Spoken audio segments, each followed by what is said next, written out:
അലൈക്കും വറഹ്മത്തുള്ളാഹി വബറകാതുഹു. ബഹുമാനപ്പെട്ട പ്രിൻസിപ്പൽ, അധ്യാപകരെ, മാതാപിതാക്കളെ, എൻ്റെ പ്രിയ കൂട്ടുകാരെ, വളർന്നു വരുന്ന തലമുറയ്ക്ക് മൂല്യാധിഷ്ഠിത വിദ്യാഭ്യാസത്തിന്റെ ആവശ്യകത എന്ന വിഷയത്തെക്കുറിച്ച് ഏതാനും ചില കാര്യങ്ങൾ പങ്കുവയ്ക്കാൻ ഞാൻ ഈ അവസരം വിനിയോഗിക്കുന്നു. നബി സല്ലല്ലാഹു അലൈഹി വസല്ലം പ്രകാരം പറഞ്ഞു, ഒരു വിദ്യാർത്ഥി തന്റെ സഹപാഠികളോട് സൽസ്വഭാവത്തോടെ വർത്തിക്കുകയും നല്ല നിലയിൽ പെരുമാറുകയും ചെയ്താൽ മാത്രമേ എല്ലാവർക്കും അഭിമാനമായി വളർന്നു വരികയുള്ളൂ. ഇന്ന് എല്ലാ മാതാപിതാക്കളും തങ്ങളുടെ കുട്ടികൾക്ക് മികച്ച വിദ്യാഭ്യാസം നൽകാൻ ആഗ്രഹിക്കുന്നു. അത് പുസ്തകങ്ങളിൽ മാത്രം ഒതുങ്ങുന്നതല്ല, അതിനപ്പുറത്തേക്ക് പോകുന്നു. ഈ ആഗോള സാഹചര്യത്തിൽ കുട്ടികളുടെ സമഗ്രമായ വികസനം വളരെ അത്യാവശ്യമാണ്. അതുകൊണ്ട് തന്നെ മൂല്യാധിഷ്ഠിത വിദ്യാഭ്യാസത്തിലൂടെ ഏറെ പ്രാധാന്യം അർഹിക്കുന്നു.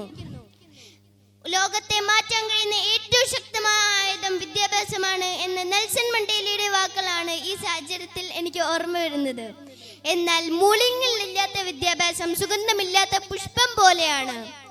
മൂല്യാധിഷ്ഠിത വിദ്യാഭ്യാസം ഒരു വിദ്യാർത്ഥിയെ ശരിയായ മൂല്യങ്ങളോട് കൂടി ബാഹ്യലോകത്തെ നേരിടാൻ പരിശീലിപ്പിക്കുക എന്നതാണ്. സമൂഹത്തിൽ കുറ്റകൃത്യങ്ങളും അക്രമങ്ങളും വർദ്ധിച്ചു വരുന്നതിന് കാരണം മൂല്യങ്ങളുടെ അഭാവം തന്നെയാണ്.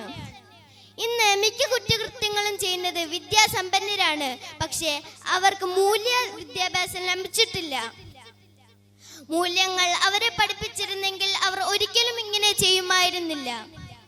നമ്മുടെ വിദ്യാലയങ്ങളിൽ മാനസിക മൂല്യങ്ങൾ നൽകുന്നതിന് വളരെയധികം ഊന്നൽ നൽകണം. മൂല്യാധിഷ്ഠിത വിദ്യാഭ്യാസം നൽകുക എന്നതാണ് കാലഘട്ടത്തിന്റെ ആവശ്യം. ലോകത്തെ ജീവിക്കാൻ മെച്ചപ്പെട്ട സ്ഥലമാക്കി മാറ്റുന്നതിന് ഇന്നത്തെ തലമുറയ്ക്ക് മൂല്യാധിഷ്ഠിത വിദ്യാഭ്യാസത്തിലൂടെ സാധിക്കട്ടെ എന്ന് ആശംസിച്ചുകൊണ്ട് ഞാൻ എൻ്റെ എളിയ വാക്കുകൾ ഇവിടെ നിർത്തുന്നു. അസ്സലാമു അലൈക്കും.